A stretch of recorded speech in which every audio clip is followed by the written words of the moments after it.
Embracing Grace Through Practicing Gratitude by Kim Gentry Meyer. For by grace you have been saved through faith, and this is not your own doing.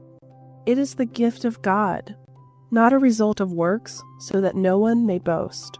Ephesians chapter 2, verses 8 through 9. Ephesians chapter 2, verses 8 through 9 is so powerful in the way it directly addresses the concept of grace. We can't earn our salvation by our good works. It's a freely given, grace-filled gift. We hear this often, but to really absorb this truth into our spirit is another matter. Grace is hard for me to comprehend, given how hard I am on myself sometimes. I always want to be a better Christian, and that work can overshadow the free gift of grace in my daily life. Given that grace is mentioned over 170 times in the Bible, the exact number varies slightly depending on translation, the Lord must have known how often we would need reminding. I've been pondering how to better embrace grace. What I keep coming back to is practicing gratitude.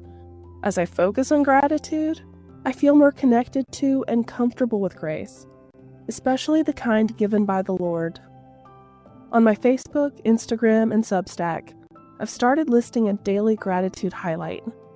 I'm doing this for at least a month, maybe longer. Every day I list at least one person, thing, or event for which I'm thankful.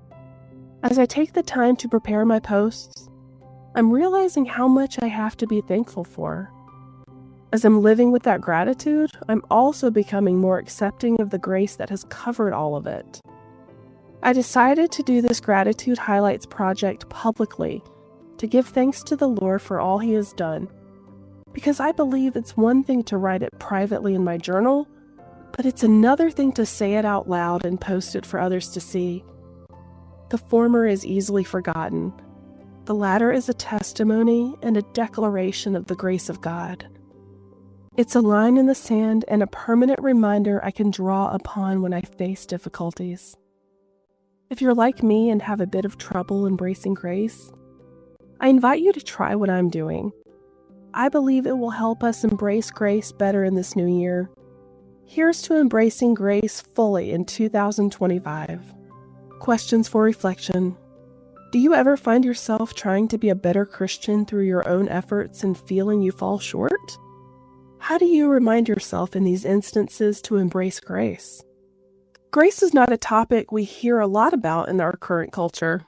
This countercultural message of God's grace is so central to Christianity, and yet it can seem hard to get our arms around. How do you center grace in your daily life and Christian walk?